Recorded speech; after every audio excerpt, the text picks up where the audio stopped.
నమస్తే, నేను మీ జాహ్నవి. మనతో ఉన్నారు ప్రముఖ జ్యోతిష్య వాస్తు పండితులు, ప్రముఖ ఆధ్యాత్మికవేత్త తనుష్క గారు. మాట్లాడేద్దాం. నమస్తే అమ్మా. నమస్తే అండి. అయితే అమ్మ, ఈరోజు నేను వాస్తు గురించి అడగాలనుకుంటున్నా మిమ్మల్ని. ఎందుకంటే వాస్తు అనేది చాలా చాలా కీలక పాత్ర పోషిస్తుంది. మనం రోజంతా చేసి వచ్చి చేరేది ఒక గూటికి. అవును. ఆ గూటి వాస్తే సరిగ్గా లేదనుకో, అది చిన్నిల్లో పెద్దిల్లో ఎంత ఇల్లైనా మన ఇల్లే. సో వాస్తు ఖచ్చితంగా చూడాలి అన్నదాన్ని మీరు నమ్ముతారా?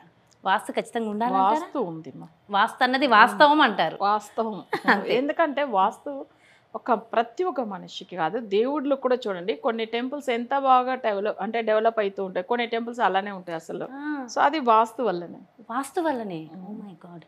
అయితే అమ్మ, ఈస్ట్ ఫేసింగ్ చాలా మంచిది, ఎవరికైనా సెట్ అవుతుంది అని అంటారు. కానీ ఈ మధ్య కాలంలో నేను విన్నా ఆ ఈస్ట్ ఫేసింగ్ కూడా అందరికీ సూట్ కాదు, కొంత ఇబ్బంది పెడుతుంది అని. ఇది నిజమేనా? నిజం. అది ఎలా తెలుసుకోవాలమ్మా? మనకు ఒక ఇల్లు, అది ఏ ఇల్లు అయినా, ఆ ఇల్లు మనకి కలిసి వచ్చింది, కలిసి రాలేదు, ఎలా తెలుసుకోవాలి? ఇప్పుడు ఒకరికి ఏం చేస్తారంటే జాతకం చూసుకుని వెళ్తారు. సో ఒక ఇల్లు కన్స్ట్రక్షన్ అయిన తర్వాత వాస్తు అనేది ఫస్ట్ చూసిదా వాళ్ళు చేపిస్తారు. కానీ అక్కడ వాళ్ళకి ఏంది, మనకు కనిపించేది అసలు నైరుతి కానీ ఈశాన్యం కానీ మేజర్, అది మనకు వచ్చి కంపల్సరీ బాగుండాలని చూసుకోవాలి. సో అది బేసిక్ వాస్తు. కానీ ఈస్ట్ ఫేసింగ్ ఒక ఇల్లు కొనుక్కున్నారు. ఈస్ట్ అంటే అందరికీ కలిసి వస్తుంది, అసలు సూర్యుడి దిక్కు కదా ఈస్ట్ అనేది. వాళ్ళకి అది ఏమవుతుందంటే కొన్ని జాతకాలకి జాతక చక్రంలో సింహ రాశిలో నెగిటివ్ గ్రహం ఉన్నింది అనుకోండి. అంటే నెగిటివ్ గ్రహం అంటే ఒక మాంది గ్రహం, ఆయన వచ్చి సింహ రాశిలో ఉన్నప్పుడు వాళ్ళకి అసలే ఈస్ట్ ఫేసింగ్ అనేది అస్సలు కలిసి రావు. అంటే వాళ్ళకి ఏంది, తూర్పు దిక్కు అంటే సూర్యుడు ఉన్నది అందరికీ మంచిదే కదా, స్వామివారు అసలు ఎప్పుడైనా కానీ ఎక్కువ తూర్పు ఎక్కువ లైక్ చేస్తారు. కానీ ఎందుకు అసలు కలిసి రావు అంటే వాళ్ళ జాతకంలో. అదే వేరే వాళ్ళకి అదే హౌస్ ఇచ్చేసి వెళ్తారు అనుకోండి, వాళ్ళకి బాగానే కలిసి వస్తాయి. అంటే వాళ్ళకి జాతక చక్రంలో సూర్యుడు మంచిగా ఉన్నప్పుడు వాళ్ళకి ఆ దిక్కు వల్ల సమస్య రాదు. అవును, ఒక్కొక్క ఇల్లు ఒకరికి కలిసి వస్తుంది, వాళ్ళకి బాగుంది అనుకుంటాం, మనం ఇంకొకరు వెళ్ళేసరికి బాగోదు. అవును, వాళ్ళ జాతకాన్ని బట్టి ఉంటుంది. అవును. కొంతమంది ఉత్తరం బాగా కలిసి వస్తుంది, అదే కొన్ని జాతకాలకు అస్సలే సెట్ అవ్వదు. ఎందుకంటే ఇప్పుడు ఉత్తరానికి అధిపతి ఎవరంటే గురు గ్రహం. సో అక్కడ ఏమవుతుందంటే ఉత్తరం అనేటప్పుడు మనకు జనరల్గా ధను రాశిలోనో లేదు మీన రాశిలోనో నెగిటివ్ గ్రహం ఉన్నప్పుడు, లేదు గురు వగ్రం అయినప్పుడు వాళ్ళకి ఆ నార్త్ ఫేసింగ్ అస్సలే సెట్ అవ్వదు. అయితే ఎక్కువ మనం చాలామంది ఇక్కడ చూసేవాళ్ళు ఉత్తరం కానీ తూర్పు కానీ ఎక్కువ సో మన మెయిన్ డోర్ పెట్టేసుకుంటారు. కానీ వాళ్ళ జాతకం కూడా ఒకసారి చూడాలి, ఎవరి పేరు మీద హౌస్ రిజిస్ట్రేషన్ చేస్తారో వాళ్ళకి అది కలిసి వస్తుందా లేదా అనేది చూడాలి. ఎక్కువ మందిలో ఈశాన్యందే పెడతారు, నార్త్ ఈస్ట్ కార్నర్ ప్లేస్, వాళ్ళకి ఈశాన్య దిక్కు అది వచ్చి మంచిగా మెయిన్ డోర్ పెట్టేసుకుంటారు. కానీ వాళ్ళకి అక్కడ జాతకంలో నార్త్ ఈస్ట్ అనేది బుధుడు దిక్కు అది. సో అప్పుడు నవగ్రహాల్లో బుధుడు అనేటప్పుడు ఆయన నార్త్ ఈస్ట్లోనే ఉంటాడు. కానీ ఇక్కడ ఏమవుతుందంటే మనకు ఈశాన్యం దిక్కు చాలా మందిలో మంచి డెవలప్ అయిన వాళ్ళు ఉన్నారు, అందులో చాలా సమస్యల్లోకి వెళ్ళిన వాళ్ళు కూడా ఉన్నారు. అంటే అది ఎందుకంటే ఈశాన్యం అనే బుధుడు వాళ్ళ జాతక పరంగా వాళ్ళకి నెగిటివ్ అయిపోతే, సో ఈ north east corner place property కూడా కొనుక్కుంటారు ఎక్కువ మందిలో. ఎందుకంటే ఉత్తర ఈశాన్యం ప్లాట్ ఇది చాలా మంచిగా ఉంటుంది, చాలా బాగుంటారని. సో అందులో వెళ్ళిన తర్వాత కొన్ని క్లయింట్స్ చాలా బాధపడిన వాళ్ళు నేను చూసి ఉన్నాను. సో వాళ్ళు చెప్తారు, మేడం మీరు చెప్పింది కరెక్టే, నా జాతకం చూసి మీరు చెప్పారు, ఈ ప్లేస్కి వచ్చినప్పట్లోంచిదా మాకు కలిసి రాలేదు, అంత ముందుగా మేము రెంటెడ్ హౌస్లో ఉన్నాము, అక్కడ బాగానే ఉన్నాము అని. అంటే వాళ్ళకి సొంత ఇల్లు వల్లనే వచ్చిన సమస్య కాదు, వాళ్ళకి ఆ గ్రహ యోగం అనేది జాతక పరంగా నెగిటివ్ పవర్ ఉన్న స్థలానికి వాళ్ళు వచ్చేస్తారు అంతే. ఇప్పుడు కొన్ని జాతకాలకు చూడండి దక్షిణం ఫేసింగ్ చాలా బాగా కలిసి వస్తుంది, అది వచ్చి కుజుడు అది ఇక్కడ భయపడిపోతారు ఎక్కువ.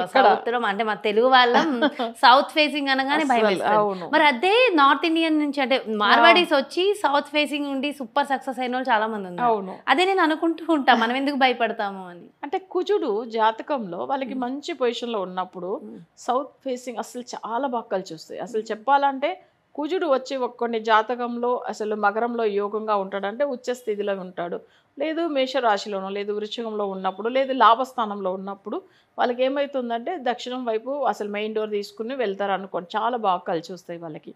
అయితే అందరూ సౌత్ వద్దని అనేస్తారు, కానీ నిజంగా చెప్పాలంటే కొన్ని జాతకాలకు అసలు కలిసి వస్తాయి, చాలా బాగా కలిసి వస్తాయి. అయితే ఇవన్నీ కూడా మనం ఫేసింగ్ ఒకటే కాదు, ఇల్లులు వాస్తు ఎలా మనం చూస్తామంటే ఫస్ట్ నేను జాతకం చూడంగానే వాళ్ళకి ఫస్ట్ ఏదైతే వాళ్ళకి లగ్నం నుంచి 4th లార్డ్ వాళ్ళకి అదిదా సొంత గ్రహ యోగం గురించి ఉండేది.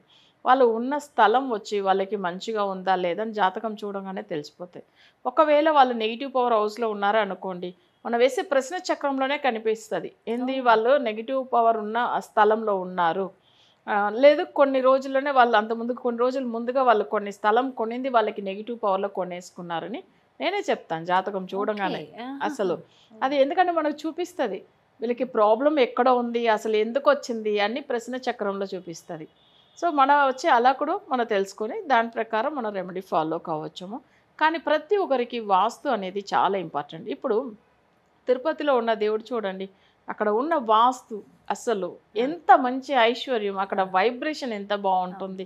అసలు కొన్ని టెంపుల్స్ చూసారంటే వాస్తు బాగున్నది అనుకోండి, ఆ టెంపుల్స్ ఎంత డెవలప్ అవుతూ ఉంటుంది. కొన్ని దేవుడు గుడి కడతారు కానీ ఏ ఒక ఇన్కమే ఉండదు. మీరు చూసే ఆలయాలకే అంత అవసరమైన వాస్తు మరి మనం ఉండే ఇంటికి అవసరం లేదా?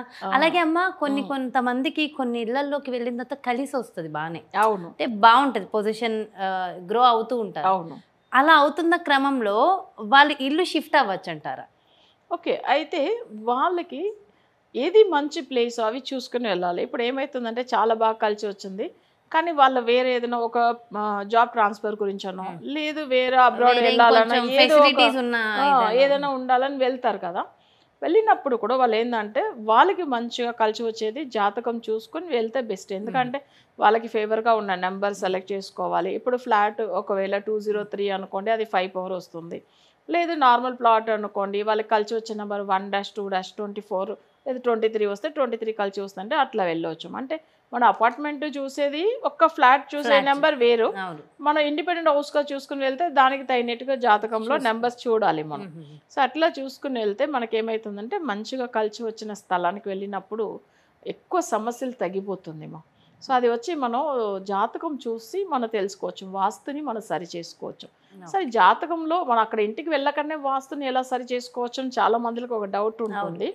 అసలు నేను ఏం చేస్తానంటే నా క్లయింట్కు ఫస్ట్ జాతకం చూడగానే ఈ ప్రాబ్లం ఉంది అని చెప్తాను. ఒకటి వాళ్ళు తీసుకునే నంబర్ వలన లేదా ఆ స్థలంలోనే వాళ్ళకి ఏమన్నా ప్రాబ్లం ఉందని ఎట్లా కనిపెట్టవచ్చామంటే జస్ట్ వాళ్ళ చక్రం చూస్తామా అక్కడే మనకు అర్థమైపోతుంది వాళ్ళు నెగిటివ్ అంటే వాళ్ళు వాస్తువులో ఏదో ప్రాబ్లం ఉంది వాళ్ళు ఉన్న స్థలంలోనేసి. దాని తర్వాత వాళ్ళు స్కెచ్ అడుగుతాను వాళ్ళది అంటే హౌస్ ప్లాన్. సో అది వాళ్ళు పంపిస్తారు, అక్కడ అర్థమవుతుంది వాళ్ళకి ఎలా ఉన్నారు, ఎంత డిగ్రీలో వాళ్ళది హౌస్ మెయిన్ డోర్ ఉంది, ఇవన్నీ చూసి మనం అది సరి చేయవచ్చు, అట్లా కూడా చేసుకోవచ్చు. So end of the day vastu చాలా ఇంపార్టెంట్. అవును, సరి చూసుకుని మన ఎప్పుడైనా జాతకం చూసి దాని ప్రకారం వాస్తు చూడడం ఇంకా మంచిది. ఓకే, ఫస్ట్ జాతక పరంగా చూడాలి, ఎందుకంటే మనకు అక్కడే అర్థం సొల్యూషన్ దొరికిపోతాయి కదా. అయితే ఒక్కొక్కసారి ఒక్కొక్కళ్ళు అంత మంచి ఇంట్లో ఉండరు, వాస్తు బాగోదు, కానీ వాళ్ళకున్న సిచ్యువేషన్స్ ఆ ఇంటిని కూడా ఖాళీ చేసి వెళ్ళలేరు.